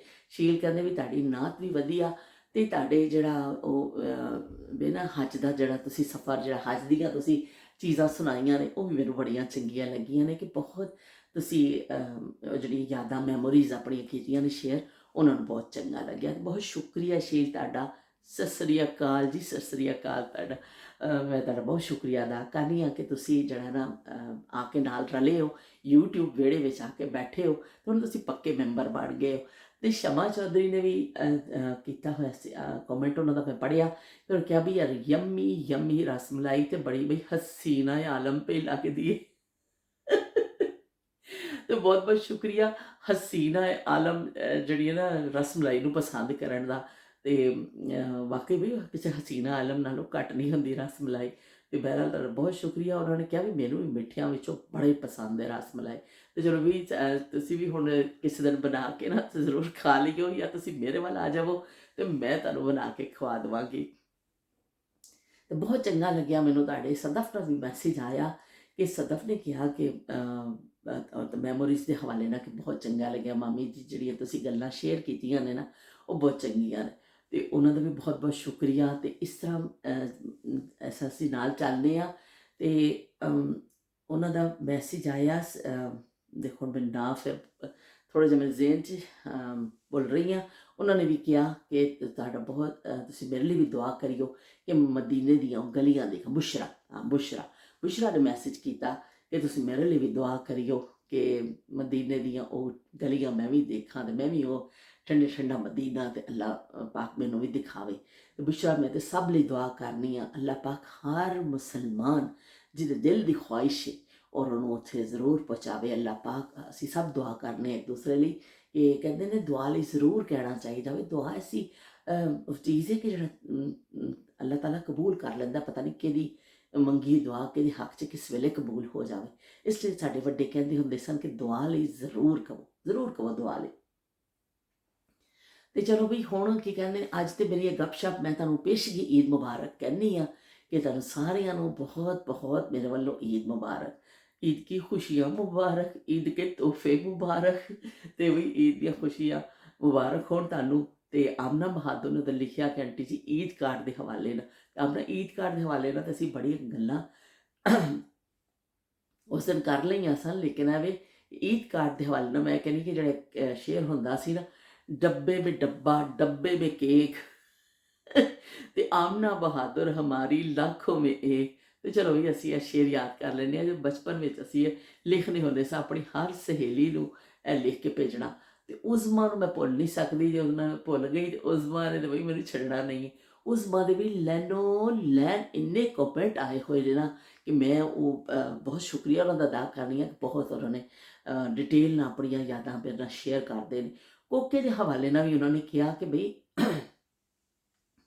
ਮੈਂ ਜਦੋਂ 10ਵੀਂ 'ਚ ਸ਼ਾਇਦ ਉਹਨੇ ਲਿਖਿਆ ਸੀ ਪਹੁੰਚੀ ਆਂਟੀ, ਤਾਂ ਉਦੋਂ ਮੈਂ ਜ਼ਿੱਦ ਕਰਕੇ ਮੈਂ ਨੱਕ ਬਣਾਇਆ। ਫਿਰ ਮੈਂ ਕਿਉਂਕਿ ਇਕਲੌਤੀ ਬੇਟੀ ਸਾਂ, ਬੜੀ ਲਾਡਲੀ ਸਾਂ, ਅਤੇ ਅੱਬੂ ਕੋਲ ਬੜੀ ਜ਼ਿੱਦ ਕਰਕੇ ਫਿਰ ਮੈਂ ਕਰਵਾਇਆ, ਨੱਕ ਬਣਾਇਆ। ਉਸ ਜ਼ਮਾਨੇ ਵਿੱਚ ਇਸ ਤਰ੍ਹਾਂ ਹੀ ਹੁੰਦਾ ਸੀ ਕਿ ਬੱਚੀਆਂ ਨੂੰ ਕਹਿੰਦੇ ਸਨ ਨਹੀਂ ਨੱਕ ਨਹੀਂ ਬਣਾਉਣਾ, ਤੁਹਾਡੇ ਵਿਆਹ ਹੋ ਜਾਏਗਾ ਨਾ ਫਿਰ ਤੁਸੀਂ ਨੱਕ ਬਣਾ ਲਿਓ। ਕੁਆਰੀਆਂ ਬੱਚੀਆਂ ਨੇ ਥੋੜ੍ਹੀ ਜਿਹੀ ਨਾ ਮਾਂ ਪਿਓ ਐਸਾ ਆਕੜ ਦਿਖਾਉਂਦੇ ਹੁੰਦੇ ਸਨ ਕਿ ਬਈ ਨਹੀਂ ਬਈ ਤੁਸੀਂ ਹਲੇ ਨਹੀਂ ਕਰਨਾ। ਫਿਰ ਬੱਚੀਆਂ ਥੋੜ੍ਹਾ ਜ਼ਿੱਦ ਕਰਕੇ ਮਨਵਾ ਲੈਂਦੀਆਂ ਹੁੰਦੀਆਂ ਸਨ, ਲੇਕਿਨ ਹਰ ਚੀਜ਼ ਮਸ਼ਰੂਤ ਸੀ। ਤੁਹਾਡਾ ਵਿਆਹ ਹੋਏਗਾ ਨਾ ਫਿਰ ਤੁਸੀਂ ਆ ਕਰਿਓ, ਤੁਹਾਡਾ ਵਿਆਹ ਹੋਏਗਾ ਤੁਸੀਂ ਕੱਪੜੇ ਪਾਈਓ, ਤੁਹਾਡਾ ਵਿਆਹ ਹੋਏਗਾ ਤੁਸੀਂ ਅੱਡੀ ਵਾਲੀ ਜੁੱਤੀ ਪਾਈਓ, ਤੁਹਾਡਾ ਵਿਆਹ ਹੋਏਗਾ ਤੁਸੀਂ ਇਹ ਕਰਿਓ, ਤੁਹਾਡਾ ਵਿਆਹ ਜਦੋਂ ਹੋ ਜਾਏਗਾ ਤੁਸੀਂ ਇਹ ਕਰਿਓ। ਇਹ ਅੱਲਾ ਕੁੜੀਆਂ ਫਿਰ ਵਿਆਹ ਦੇ ਇੰਤਜ਼ਾਰ 'ਚ ਬੈਠੀਆਂ ਹੁੰਦੀਆਂ ਸਨ, ਚਿੱਚਦੀ ਸਾਡਾ ਵਿਆਹ ਹੋ ਜਾਵੇ, ਅਸੀਂ ਕੋਈ ਫੈਸ਼ਨ ਫੂਸ਼ਨ ਤੇ ਕਰ ਲਈਏ ਨਾ। ਤੇ ਇਸ ਤਰ੍ਹਾਂ ਉਜ਼ਮਾ ਨੇ ਜੋ ਕਿਹਾ ਨਾ, ਤਾਂ ਵਾਕਈ ਮੈਨੂੰ ਯਾਦ ਆ ਗਿਆ ਕਿ ਸਾਡੇ ਅੱਬੂ ਵੀ ਬਹੁਤ ਕਰਦੇ ਹੁੰਦੇ ਸਨ। ਅਸੀਂ ਮੁਸ਼ਕਿਲ ਨਾਲ ਇਜਾਜ਼ਤ ਲਈ ਕੁਆਰੀ ਬੱਚੀਆਂ ਨੂੰ ਇਸ ਤਰ੍ਹਾਂ ਫੈਸ਼ਨ ਕਰਨ ਦੀ, ਔਰ ਇਸ ਇਜਾਜ਼ਤ ਨਹੀਂ ਹੁੰਦੀ ਸੀ। ਕੋਈ ਬੱਚੀਆਂ ਨਾਰਾਜ਼ ਨਹੀਂ ਹੁੰਦੀਆਂ ਸਨ, ਮਾਂ ਬਾਪ ਦਾ ehਤਰਾਮ ਹੁੰਦਾ ਸੀ, ਔਰ ਇੱਕ ਹੁੰਦਾ ਸੀ ਕਿ ਸਾਡੇ ਮਾਂ ਬਾਪ ਨੇ ਮਨਾ ਕਰ ਦਿੱਤਾ, ਲੇਕਿਨ ਦਿਲ ਤੇ ਕਰਦਾ, ਦਿਲ ਤੋਂ ਬੱਚਾ ਹੈ ਜੀ। ਤੇ ਦਿਲ ਤੇ ਬੱਚਾ ਹੀ ਹੈ ਨਾ, ਕਿ ਦਿਲ ਵਿਚਾਰਾ ਕੀ ਕਰੇ। ਉਹਦਾ ਦਿਲ ਜਿਹੜਾ ਹੋਣਾ ਹੈ, ਉਹੀ ਕਹਿੰਦੇ ਨੇ ਦਿਮਾਗ ਹੋਰ ਸ਼ੈ ਵੇ, ਦਿਲ ਹੋਰ ਸ਼ੈ ਵੇ। ਦਿਮਾਗ ਤੇ ਤਾਂ ਬੰਦਾ ਸੋਚਦਾ ਹੀ ਨਹੀਂ ਨਾ, ਬੰਦਾ ਇਹ ਚਾਹੀਦਾ ਮੇਰਾ ਦਿਲ ਹੈ ਕਹਿ ਰਿਹਾ, ਮੈਂ ਚੱਲ ਜਾਂਦਾ ਦਿਲ ਬਸ ਚੀਜ਼ਾਂ 'ਤੇ। ਪਰ ਇਹ ਵੇ ਕਿ ਉਹ ਜ਼ਮਾਨੇ ਐਸੇ ਸਨ ਕਿ ਪੈਰੈਂਟਸ ਦਾ ਸਾਨੂੰ ਕਰਨਾ ਪੈਂਦਾ ਸੀ। ਅੱਜ ਕੱਲ੍ਹ ਦੀਆਂ ਬੱਚੀਆਂ ਦੇਖਦੀਆਂ ਬੜੀ ਖੁਸ਼ਕਿਸਮਤ ਨੇ ਕਿ ਇੰਨਾ ਉਹਨਾਂ ਨੂੰ ਪ੍ਰੋਡਕਟ ਮਿਲਦੀਆਂ ਨੇ, ਇੰਨਾ ਸਜਦੀਆਂ ਸਵਰਦੀਆਂ ਨੇ, ਇੰਨਾ ਹੁੰਦੀਆਂ ਨੇ। ਤੇ ਅਸੀਂ ਇੱਕ ਅੱਡੀ ਵਾਲੀ ਜੁੱਤੀ ਵਾਸਤੇ ਵੀ ਪਤਾ ਨਹੀਂ ਕਿੰਨੀਆਂ ਮਿੰਨਤਾਂ ਕਰਨੇ ਹੁੰਦੇ ਸਾਂ। ਮੇਰੀ ਅਵਲੀਨ ਜਿਹੜੀ ਖੁਆਇਸ਼ ਹੁੰਦੀ ਸੀ, ਮੈਨੂੰ ਅੱਡੀ ਵਾਲੀ ਜੁੱਤੀ ਬੜੀ ਚੰਗੀ ਲੱਗਦੀ ਸੀ, ਪਰ ਅੱਬੂ ਸਾਡੇ ਲੈ ਕੇ ਨਹੀਂ ਦਿੰਦੇ ਸਨ। ਅੱਬੂ ਕਹਿੰਦੇ ਸਨ ਨਹੀਂ, ਸਾਡਾ ਐਸਾ ਪੈਰ ਮੁੜ ਗਿਆ ਨਾ, ਸਾਨੂੰ ਕਿਹੜਾ ਆਦਤ ਹੈ ਪਾਉਣ ਦੀ, ਗਿੱਟਾ ਟੁੱਟ ਜਾਣਾ ਤੁਹਾਡਾ। ਤੇ ਅੱਬੂ ਕਹਿੰਦੇ ਸਨ ਗਿੱਟਾ ਟੁੱਟ ਜਾਏਗਾ, ਤੇ ਅਸੀਂ ਕਹਿੰਦੇ ਅੱਬੂ ਜੀ ਲੈ ਦਿਓ। ਅੱਬੂ ਨਹੀਂ। ਫਿਰ ਸਾਡੇ ਮੇਰੇ ਘਰ ਕੋਈ ਮਹਿਮਾਨ ਆਉਂਦਾ ਸੀ, ਸਪੈਸ਼ਲੀ ਮੇਰੀ ਚਾਚੀ ਆਉਂਦੇ ਹੁੰਦੇ ਸਨ, ਜਾਂ ਕੋਈ ਹੋਰ ਐਸਾ ਮਹਿਮਾਨ ਜਿਹੜਾ ਬਿਲਕੁਲ ਕਲੋਜ਼ ਹੁੰਦਾ ਸੀ, ਉਹਦੇ ਫਿਰ ਮੈਂ ਜੁੱਤੀਆਂ ਪਾ ਕੇ ਨਾ ਟਿੜਿਕ ਟਿੜਿਕ ਟਿੜਿਕ ਟਿੜਿਕ ਟਿੜਿਕ ਟਿੜਿਕ ਐਸਾ ਕਰਕੇ ਚੱਲਣੀ ਹੁੰਦੀ ਸੀ ਕਾਰ 'ਚ। ਮੈਨੂੰ ਇੰਨਾ ਚੰਗਾ ਲੱਗਦਾ ਹੁੰਦਾ ਸੀ, ਪਰ ਸਾਡੇ ਅੱਬੂ ਸਾਨੂੰ ਲੈ ਕੇ ਨਹੀਂ ਦਿੰਦੇ ਸਨ। ਜਦੋਂ ਮੇਰੀ ਸ਼ਾਦੀ ਦੀ ਮਤਲਬ ਡੇਟ ਹੋ ਗਈ, ਉਸ ਚੀਜ਼ਾਂ ਖਰੀਦਣੀਆਂ ਸ਼ੁਰੂ ਕੀਤੀਆਂ, 3 ਜੁੱਤੀਆਂ ਮੈਨੂੰ ਅੱਬੂ ਨੇ ਲੈ ਕੇ ਦਿੱਤੀਆਂ, ਮੇਰੀਆਂ ਮਨਪਸੰਦ। ਅੱਬੂ ਨੇ ਕਿਹਾ ਇਹ ਤਾਂ ਆਪਣੀ ਪਸੰਦ ਦੀਆਂ ਜੁੱਤੀਆਂ ਲੈ ਲੈ। ਓਏ ਹੋਏ ਹੋਏ, ਮੈਂ ਤਾਂ ਇੰਨੀ ਖੁਸ਼ ਹੋ ਗਈ ਕਿ ਸ਼ੁਕਰ ਹੈ ਵੀ ਅੱਡੀ ਵਾਲੀ ਜੁੱਤੀ ਸਾਨੂੰ ਮਿਲਣੀ। ਇੰਗਲਿਸ਼ ਬੂਟ ਹਾਊਸ ਕਰਾਚੀ ਦੇ ਮੁਨਸਾ ਸਟਰੀਟ 'ਤੇ ਦੁਕਾਨ ਹੁੰਦੀ ਸੀ, ਇੰਗਲਿਸ਼ ਬੂਟ ਹਾਊਸ। ਉੱਥੋਂ ਮੈਂ ਲਈ ਸੀ ਇੱਕ ਹੀਲ ਵਾਲੀ, ਪੈਨਸਿਲ ਹੀਲ ਜਿਹੜੀ ਹੁੰਦੀ। ਬਈ ਮੈਂ ਉਹ ਜੁੱਤੀ ਲੈ ਕੇ ਇੰਨੀ ਖੁਸ਼ ਹੋ ਗਈ ਕਿ ਮੈਂ ਤੁਹਾਨੂੰ ਦੱਸ ਨਹੀਂ ਸਕਦੀ। ਇੱਕ ਥੋੜ੍ਹੀ ਪਲੇਟਫਾਰਮ ਹੀਲ ਵਾਲੀ ਸੀ ਜੁੱਤੀ, ਔਰ ਇੱਕ ਸਾਦੀ ਘਰ ਪਾਉਣ ਵਾਲੀ, 3 ਜੁੱਤੀਆਂ ਮਿਲੀਆਂ ਸਨ। ਤੇ ਬਈ ਓਏ ਹੋਏ, ਮੈਂ ਉਹ ਹੀਲ ਵਾਲੀ ਜੁੱਤੀ, ਜਿੱਥੇ ਮੈਂ ਜਾਣਾ ਹੁੰਦਾ ਸੀ ਨਾ, ਬਸ ਉਹ ਮੇਰੀ ਹੀਲ ਵਾਲੀ ਜੁੱਤੀ ਮੇਰੇ ਸਮਝੋ ਇੰਤਖਾਬੀ ਨਿਸ਼ਾਨ ਬਣ ਗਿਆ ਸੀ ਕਿ ਉਹ ਮੈਂ ਜੁੱਤੀ ਪਾ ਕੇ ਫਟਾਫਟ ਤਿਆਰ ਹੋਈ। ਸਾੜੀ ਪਾਈਏ ਤਾਂ ਵੀ ਜੁੱਤੀ, ਜੇ ਸੂਟ ਪਾਇਆ ਤਾਂ ਵੀ ਜੁੱਤੀ। ਪਰ ਉਹ ਜੁੱਤੀ ਫਿਰ ਉਹ ਹੀ ਹੁੰਦੀ ਸੀ ਕਿਤੇ ਬਾਹਰ ਚੱਲੀ ਹਾਂ, ਇੰਨਾ ਮੈਨੂੰ ਸ਼ੌਕ ਸੀ। ਉਹ ਬੜੇ ਅਰਸੇ ਤੱਕ ਮੈਂ ਜੁੱਤੀ ਪਾਈ। ਉਹ ਜੁੱਤੀ ਵੀ ਇੰਨੀ ਅੱਛੀ ਨਿਕਲੀ ਕਿ ਪਤਾ ਨਹੀਂ ਸਾਲਾਂ ਚੱਲੀ। ਪਰ ਇਹ ਵੀ ਕਿ ਉਸ ਜ਼ਮਾਨੇ 'ਚ ਇਸ ਤਰ੍ਹਾਂ ਨਹੀਂ ਹੁੰਦਾ ਸੀ ਕਿ ਅਸੀਂ ਇਹ ਪਾ ਲਈਏ ਤਾਂ ਹੁਣ ਅਸੀਂ ਦੁਬਾਰਾ ਇਹ ਚੀਜ਼ ਇਸਤੇਮਾਲ ਨਹੀਂ ਕਰਨੀ, ਇਹ ਸੂਟ ਅਸੀਂ ਪਾ ਲਿਆ ਤਾਂ ਅਸੀਂ ਦੁਬਾਰਾ ਇਸਤੇਮਾਲ ਨਹੀਂ ਕਰਨਾ, ਇਹ ਨਹੀਂ ਹੁੰਦਾ ਸੀ। ਉਦੋਂ ਇਹ ਹੁੰਦਾ ਸੀ ਕਿ ਇਹ ਚੀਜ਼ ਉਹ ਇੱਕ ਹੀ ਦਫਾ ਅਸੀਂ ਸੂਟ ਪਾਉਂਦੇ ਹੁੰਦੇ ਸਾਂ, ਔਰ ਜੁੱਤੀ ਵੀ 1-2 ਜੁੱਤੀਆਂ ਹੁੰਦੀਆਂ ਸਨ, ਬਸ ਉਹ ਬਦਲ ਬਦਲ ਕੇ ਪਾ ਲੈਣੀਆਂ। ਔਰ ਕੱਪੜੇ ਵੀ ਇਨਸਾਨ ਲੋਕ ਜਿਹੜੇ ਨਾ ਬਦਲ ਕੇ ਪਾ ਲੈਂਦੇ ਹੁੰਦੇ ਸਨ। ਪਾਇਆ ਪਹਿਲਾਂ ਕੋਈ ਨਹੀਂ, ਦੁਬਾਰਾ ਤੋਂ ਤਿਆਰ ਹੋ ਜਾਓ, ਦੁਬਾਰਾ ਤੋਂ ਉਹ ਪਾ ਲਓ। ਔਰ ਇੱਕ ਗਲੂਬੰਦ ਸਟਾਈਲ ਦਾ ਮੇਰਾ ਸੈੱਟ ਹੁੰਦਾ ਸੀ ਸ਼ਾਦੀ ਦਾ, ਇੱਥੇ ਕਰਕੇ ਸੋਨੇ ਦਾ ਬਹੁਤ ਭਾਰਾ ਸੈੱਟ ਨਹੀਂ ਸੀ, ਲੇਕਿਨ ਦਰਮਿਆਨਾ ਜੇ ਸਾਈਜ਼ ਉਹ ਸੀ। ਇੱਥੇ ਕਰਕੇ ਪਾ ਲੈਣੀ ਸਨ। ਨਾਲ ਉਹਦੇ ਝੁਮਕੇ ਜਿਹੇ ਬਣੇ ਹੁੰਦੇ ਸਨ। ਅਤੇ ਬਸ ਮੈਂ ਕਿਤੇ ਵੀ ਜਾਣਾ ਸੀ, ਫਟਾਫਟ ਮੈਂ ਉਹ ਗਲੇ 'ਚ ਉਹ ਪਾ ਲੈਣਾ, ਅਤੇ ਉਹ ਕੰਨਾਂ 'ਚ ਕਾਂਟੇ ਪਾ ਲੈਣੇ, ਅਤੇ ਹੀਲ ਵਾਲੀ ਜੁੱਤੀ, ਅਤੇ ਲਾ ਲੈਣੀ ਸੁਰਖੀ, ਅਤੇ ਚਲੋ ਵੀ ਟਿੜਿਕ ਟਿੜਿਕ ਅਸੀਂ ਤਿਆਰ ਹੋ ਜਾਂਦੇ ਹੁੰਦੇ ਸਾਂ। ਇੰਨਾ ਮੈਨੂੰ ਬਾਅਦ ਦਫਾ ਆਪਣੀ ਹੈਰਾਨਗੀ ਹੁੰਦੀ ਕਿ ਮੇਰੀ ਸ਼ਾਦੀ ਜਦੋਂ ਹੋਈ, ਇੱਕ ਪਾਊਡਰ ਇੱਕ ਇਸ ਤਰ੍ਹਾਂ ਦਾ ਆਇਆ ਸੀ, ਉਹ ਜਿਹੜਾ ਪਫ ਪਾਊਡਰ ਟਾਈਪ ਹੁੰਦਾ ਹੈ ਨਾ, ਅਸੀਂ ਕਦੇ ਦੇਖਿਆ ਹੀ ਨਹੀਂ ਸੀ। ਮੈਨੂੰ ਪਤਾ ਹੀ ਨਹੀਂ ਸੀ ਲਾਣਾ ਕਿਸ ਤਰ੍ਹਾਂ ਹੋਵੇ। ਅਤੇ ਮੈਨੂੰ ਸਮਝ ਨਹੀਂ ਲੱਗਦੀ ਸੀ। ਮੈਂ ਉਹ ਜਿਹੜਾ ਨਾਲ ਉਹਨਾਂ ਨੇ ਉਹ ਦਿੱਤਾ ਹੁੰਦਾ ਨਾ ਉੱਪਰ ਪਫ ਜਿਹਾ ਜਿਹੜਾ ਬਣਿਆ ਹੁੰਦਾ, ਉਹ ਮੈਂ ਗਿੱਲਾ ਕਰਕੇ ਨਾ ਐਸਾ ਕਰਕੇ ਮੂੰਹ 'ਤੇ ਥੋਪ ਲੈਂਦੀ ਹੁੰਦੀ ਸਾਂ। ਮੈਨੂੰ ਇੰਨਾ ਸ਼ੌਕ ਹੁੰਦਾ ਸੀ। ਮੈਂ ਕਿਹਾ ਪਤਾ ਨਹੀਂ, ਮੈਨੂੰ ਪਤਾ ਨਹੀਂ ਸੀ ਕਿ ਸੁੱਕਾ ਇਸ ਤਰ੍ਹਾਂ ਲੱਗਦਾ। ਮੈਂ ਕਿਹਾ ਕਿ ਇਸ ਤਰ੍ਹਾਂ ਦਾ ਪਾਊਡਰ ਲੱਥ ਜਾਏਗਾ, ਅਤੇ ਮੈਂ ਉਹਨੂੰ ਗਿੱਲਾ ਕਰਕੇ ਨਾ ਉਹ ਪਾਊਡਰ ਦੇ ਉੱਤੇ ਲਾ ਕੇ ਐਸਾ ਲਾ ਕੇ, ਤੇ ਚਲੋ ਵੀ ਮੌਜਾਂ ਹੀ ਮੌਜਾਂ ਹੋ ਜਾਂਦੀਆਂ ਸਨ। ਅਤੇ ਇਸ ਤਰ੍ਹਾਂ ਤਿਆਰ ਹੋ ਜਾਂਦੇ। ਬਹੁਤ ਬਾਅਦ 'ਚ ਮੈਨੂੰ ਪਤਾ ਚੱਲਿਆ ਉਹ ਕਮਬਖ਼ਤ ਇਸ ਤਾਂ ਗਲਤ ਹੀ ਮੇਕਅਪ ਕਰਦੇ ਰਹੇ ਆ। ਇਹ ਕੀ ਕਹਿੰਦੇ ਨੇ, ਇਸ ਤਰ੍ਹਾਂ ਨਹੀਂ ਕਰੀਦਾ। ਪਰ ਇਹ ਵੀ ਕਿ ਪਤਾ ਨਹੀਂ ਸੀ ਉਹਨਾਂ ਜ਼ਮਾਨਿਆਂ ਵਿੱਚ ਇੰਨੀ ਮੇਕਅਪ। ਔਰ ਮੈਨੂੰ ਯਕੀਨ ਮੰਨੋ ਕਿ ਮੈਨੂੰ ਹਾਲੇ ਤੱਕ ਵੀ ਨਹੀਂ ਪਤਾ ਮੇਕਅਪ ਪ੍ਰੋਡਕਟਸ ਕੀ ਚੀਜ਼ਾਂ ਨੇ, ਕਿਉਂਕਿ ਅਸੀਂ ਉਹਨਾਂ ਇਸਤੇਮਾਲ ਕੀਤੀਆਂ ਨੇ ਨਾ, ਅਸੀਂ ਕਦੀ ਖਰੀਦੀਆਂ ਨੇ, ਅਤੇ ਨਾ ਸਾਨੂੰ ਪਤਾ। ਸਾਡੇ 'ਤੇ ਇਹ ਵੀ ਕਿ ਜ਼ਿਆਦਾ ਸੁਰਖੀ ਲਾ ਲਵੋ, ਅਤੇ ਤਿੱਬਤ ਕੋਲਡ ਕਰੀਮ ਜ਼ਿੰਦਾਬਾਦ, ਅਤੇ ਅੱਖਾਂ 'ਚ ਪਾ ਲਓ ਕੱਜਲ, ਅਤੇ ਅੱਲਾ ਅੱਲਾ ਤਾਂ ਖੈਰ ਸਲਾ। ਬਹੁਤ ਜ਼ਿਆਦਾ ਕਦੀ ਤੁਸੀਂ ਕੋਈ ਸ਼ਾਦੀ ਹੈ ਕੁਛ, ਅਤੇ ਥੋੜ੍ਹੀ ਜਿਹੀ ਫਾਊਂਡੇਸ਼ਨ ਸਟਿਕ ਜਿਹੜੀ ਹੈ ਚਲੋ ਯੂਜ਼ ਕਰ ਲਓ, ਵਰਨਾ ਇੰਨਾ ਜ਼ਿਆਦਾ ਨਹੀਂ ਇਸਤੇਮਾਲ ਕਰਦੇ ਮੇਕਅਪ। ਮੈਨੂੰ ਪਤਾ ਹੀ ਨਹੀਂ। ਮੈਂ ਇੱਕ ਦਫਾ ਗਈ, ਮੇਰੇ ਰਿਸ਼ਤੇਦਾਰਾਂ 'ਚ ਇੱਕ ਸ਼ਾਦੀ ਸੀ, ਅਸੀਂ ਸ਼ੋਪਿੰਗ ਕਰਨ ਗਏ ਬਾਜ਼ਾਰ। ਉਹਨਾਂ ਨੇ ਕਿਹਾ ਕੱਪੜੇ ਸ਼ੱਪੜੇ ਅਸੀਂ ਲੈ ਲਏ, ਸਭ ਕਰ ਲਏ। ਜਦੋਂ ਉਹਨੂੰ ਕਿਹਾ ਵੀ ਮੇਕਅਪ ਖਰੀਦਣਾ ਆ ਜਾਓ ਵੀ, ਅਤੇ ਮੈਂ ਪਿੱਛੇ ਹੋ ਗਿਆ, ਐਸਾ ਕਰਕੇ ਖੜੀ ਹੋ ਗਈ। ਮੈਂ ਕਿਹਾ ਵੀ ਮੈਨੂੰ ਕੁਛ ਨਹੀਂ ਪਤਾ, ਇਹ ਨਾ ਸਾਡਾ ਸ਼ੋਭਾ ਵੇ, ਨਾ ਮੈਨੂੰ ਪਤਾ ਵੇ, ਨਾ ਕੁਛ ਹੈ, ਤੁਸੀਂ ਖਰੀਦੋ। ਕਿਉਂਕਿ ਮੈਨੂੰ ਮੇਕਅਪ ਪ੍ਰੋਡਕਟ ਦਾ ਪਤਾ ਹੀ ਨਹੀਂ ਚੱਲਦਾ। ਇੰਨਾ ਚਲੇ ਜਾਓ, ਮੈਂ ਤਾਂ ਸਿਰਫ ਦੁਕਾਨਾਂ 'ਤੇ ਚੀਜ਼ਾਂ ਦੇਖਣੀਆਂ ਕਿ ਕੀ ਸ਼ੈਵਾਂ ਆ ਗਈਆਂ ਨੇ, ਅਤੇ ਸਾਨੂੰ ਤਾਂ ਬਈ ਉਹਨਾਂ ਚੀਜ਼ਾਂ ਦੀ ਨਾ ਆਦਤ ਹੈ, ਨਾ ਪਤਾ ਹੋਵੇ, ਨਾ ਹਾਲੇ ਤੱਕ ਉਹ ਵੇਖ ਕੇ ਕੀ ਚੀਜ਼ਾਂ ਨੇ। ਬਹਰਹਾਲ ਲਗੇ ਰਹੋ ਮੁੰਨਾ ਭਾਈ, ਸਾਨੂੰ ਕੋਈ ਇਤਰਾਜ਼ ਨਹੀਂ। ਕੋਈ ਜੋ ਪਾ ਰਿਹਾ, ਜੋ ਜਿਸ ਤਰ੍ਹਾਂ ਹੁਣ ਮੇਕਅਪ ਦੀਆਂ ਚੀਜ਼ਾਂ ਆ ਗਈਆਂ ਨੇ, ਕਦੀ ਬੱਚੀਆਂ ਸਾਰ ਇਕੱਠੇ ਹੋਈ ਹੋਏ ਤਾਂ ਬੱਚੀਆਂ ਮੇਰਾ ਫਿਰ ਮੇਕਅਪ ਸ਼ੇਕਅਪ ਕਰ ਦਿੰਦੀਆਂ ਨੇ, ਬੈਠ ਕੇ ਫਨ ਦੇ ਅੰਦਾਜ਼ ਵਿੱਚ ਅਸੀਂ ਕਰ ਲੈਂਦੇ ਹਾਂ ਕਿ ਚਲੋ ਬੱਚੀਆਂ ਨੇ ਅਤੇ ਉਹ ਕੋਈ ਐਸਾ ਫਨ ਕਰਨਾ ਚਾਹੁੰਦੀਆਂ ਨੇ ਤਾਂ ਅਸੀਂ ਕਰ ਲੈਂਦੇ ਹਾਂ। ਅਤੇ ਬਾਕੀ ਇਹ ਵੀ ਕਿ ਵੈਸੇ ਮੈਨੂੰ ਇੰਨਾ ਜ਼ਿਆਦਾ, ਮੈਨੂੰ ਖੁਦ ਮੈਂ ਕਦੀ ਕੋਈ ਐਸੀ ਪ੍ਰੋਡਕਟ ਨਹੀਂ ਖਰੀਦੀਆਂ। ਮੈਨੂੰ ਨਹੀਂ ਅੰਦਾਜ਼ਾ ਕਿ ਕੀ ਉਹਨਾਂ ਦੇ ਨਾਂ ਹੁੰਦੇ ਨੇ। तो चलो भाई, ज़िंदगी तो गुजर ही गई, ज़िंदगी अपनी गुजर जाएगी आराम के साथ। अब मेरा नाम भी आएगा तेरे नाम के साथ। ਤੇ ਚਲੋ ਵੀ ਹੁਣ ਅਸੀਂ ਚੱਲਦੇ ਹਾਂ। ਤੁਹਾਨੂੰ ਮੇਰੇ ਵੱਲੋਂ ਬਹੁਤ ਬਹੁਤ ਡੂੰਘੀਆਂ ਗਹਿਰਾਈਆਂ ਤੋਂ ਈਦ ਦੀ ਪੇਸ਼ਗੀ ਮੁਬਾਰਕਬਾਦ ਮੈਂ ਤੁਹਾਨੂੰ ਦੇਣੀ ਆ। ਇਨਸ਼ਾਅੱਲਾ ਅਸੀਂ ਫਿਰ ਈਦ ਤੇ ਵੀ ਨਾਲ ਗੱਲ ਕਰਦੇ ਰਵਾਂਗੇ। ਅੱਜ ਅਸੀਂ ਖਾਣਾ ਛੜਾ ਬਣਾਉਣਾ ਨਹੀਂ, ਕਿਚਨ ਸਾਡਾ ਬੜਾ सूना सूना सूना है जहान, ऐसे में है तू कहाँ, मेरा दिल ये पुकारे आजा। ਤੇ ਅੱਜ ਅਸੀਂ ਕੁਛ ਨਹੀਂ ਪਕਾਣਾ, ਸੋਨਾ ਸੋਨਾ ਜਹਾਨ ਲੱਗਿਆ ਪਿਆ ਵੇ।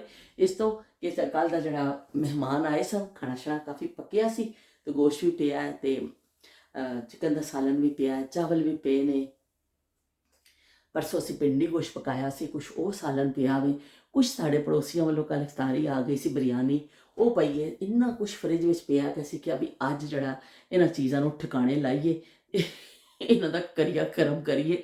ਉਸ ਤੋਂ ਬਾਅਦ ਫਿਰ ਅਸੀਂ ਕੀ ਕਹਿੰਦੇ ਨੇ ਕੱਲ੍ਹ ਕੁਛ ਬਣਾਵਾਂਗੇ। ਕੱਲ੍ਹ ਅਗਰ ਈਦ ਹੋ ਗਈ ਫਿਰ ਉਸ ਹਿਸਾਬ ਨਾਲ ਬਣੇਗਾ, ਅਗਰ ਨਹੀਂ ਫਿਰ ਰੋਜ਼ੇ ਇਫਤਾਰ ਦੇ ਹਿਸਾਬ ਨਾਲ ਬਣੇਗਾ। ਲੇਕਿਨ ਬਹਰਹਾਲ ज़्यादा चांसिस तो आई है कि कह रहे हैं कि 30 रोज़े होंगे, लेकिन अंदाजे ने सारियां दे हुण ज़ाहिर विच वो तो चंद दे उपर है कि चंदा मामू साढ़े नाल की करदा।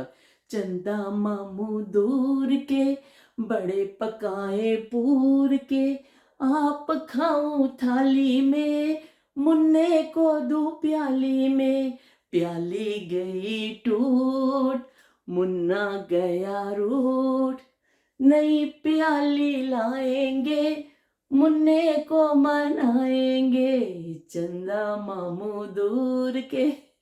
ਤੇ ਚੰਦਾ ਮਾਮੂ ਦੂਰ ਕੇ ਨੂੰ ਅਸੀਂ ਕਹਿੰਦੇ ਛੇਤੀ ਛੇਤੀ ਬਦਲਾਂ 'ਚ ਨਿਕਲ ਆ ਚੰਦਾ ਮਾਮੂ ਤੇ ਸਾਡੀ ਈਦ ਕਰਾ ਦੇ। ਤੇ ਉਹਦੇ ਕੋਲ ਚੰਦਾ ਮਾਮੂ ਸਾਡਾ ਕੀ ਕਰਦੇ ਨੇ। ਤੇ ਚਲੋ ਵੀ ਫਿਰ ਮਿਲਦੇ ਹਾਂ ਅਸੀਂ ਇਨਸ਼ਾਅੱਲਾ ਨਵੀਆਂ ਦੇ ਨਾਲ। ਮੈਂ ਅੱਜ ਸਿਰਫ ਤੁਹਾਡੇ ਨਾਲ ਗੱਲਬਾਤ ਕੀਤੀ ਹੈ, ਕੁਛ ਦਿਲ ਦੀਆਂ ਗੱਲਾਂ, ਕੁਝ ਦਿਲ ਫਰੋਲੇ ਨੇ ਤੇ ਅਸੀਂ ਆਪਸ 'ਚ ਇਕੱਠੇ ਹੋਏ ਹਾਂ, ਰਲ ਮਿਲ ਬੈਠੇ ਹਾਂ। YouTube ਵਿਹੜਾ ਅਸੀਂ ਅੱਜ ਫਿਰ ਓਪਨ ਕੀਤਾ ਹੋਇਆ ਤੇ ਬੈਠੇ ਹਾਂ ਤੇ ਬੜਾ ਮਜ਼ਾ ਆਇਆ। ਤੇ ਫਿਰ ਇਨਸ਼ਾਅੱਲਾ ਮਿਲਾਂਗੇ, ਨਾਲੋਂ ਨਾਲ ਸਾਡੀ ਮੁਲਾਕਾਤ ਜਾਰੀ ਰਹੇਗੀ। ਤੇ ਤੁਸੀਂ ਜ਼ਰੂਰ ਸ਼ੇਅਰ ਕਰਿਓ ਮੇਰੇ ਨਾਲ ਆਪਣੀ ਕੋਈ ਬਚਪਨ ਦੀ ਯਾਦ ਈਦ ਦੇ ਹਵਾਲੇ ਨਾਲ ਜਿਹੜੀ ਕੋਈ ਹੋਵੇ, ਕਿ ਸੇਵੀਆਂ ਖਾਂਦੇ ਸੋ ਜਾਂ ਈਦ ਦੀ ਕਿੰਡੀ ਲੈਂਦੇ ਸੋ ਜਾਂ ਕੀ ਕਹਿੰਦੇ ਨੇ ਕੱਪੜੇ ਕਿਸ ਤਰ੍ਹਾਂ ਦੇ ਪਾਉਂਦੇ ਸੋ, ਜੋ ਵੀ ਤੁਹਾਡੇ ਜ਼ਿਹਨ ਵਿੱਚ ਬਚਪਨ ਦੀ ਈਦ ਦੀ ਹਵਾਲੇ ਦੇ ਨਾਲ ਕੋਈ ਚੀਜ਼ਾਂ ਆਉਣ ਨਾ, ਉਹ ਜ਼ਰੂਰ ਮੇਰੇ ਨਾਲ ਸ਼ੇਅਰ ਕਰਿਓ ਕਿ ਇਸ ਤਰ੍ਹਾਂ ਬਹੁਤ ਚੰਗਾ ਲੱਗਦਾ ਹੋਵੇ। ਤੇ ਬਾਕੀ ਹੈ ਕਿ ਈਦੀ ਕਿੰਨੀ ਮਿਲਦੀ ਹੁੰਦੀ ਸੀ, ਈਦੀ ਬਚਾਉਂਦੇ ਸੋ, ਕੰਜੂਸੀ ਕਰਦੇ ਸੋ ਜਾਂ ਸਾਰੀ ਖਰਚ ਕਰ ਦਿੰਦੇ ਸੋ। ਤੇ ਇਹ ਸਾਰੀਆਂ ਚੀਜ਼ਾਂ ਮੇਰੇ ਨਾਲ ਸ਼ੇਅਰ ਕਰਿਓ ਆਪਣੀਆਂ, ਤਾਂ ਕਿ ਫਿਰ ਮੈਨੂੰ ਪਤਾ ਚੱਲੇ ਕਿ ਤੁਹਾਡੀਆਂ ਈਦਾਂ ਕਿਸ ਤਰ੍ਹਾਂ ਦੀਆਂ ਗੁਜ਼ਰਦੀਆਂ ਸਨ। ਤੇ ਫਿਰ ਮਿਲਦੇ ਹਾਂ। ਅੱਲਾ ਹਾਫਿਜ਼ ਤੇ ਰੱਬ ਰਾਖਾ।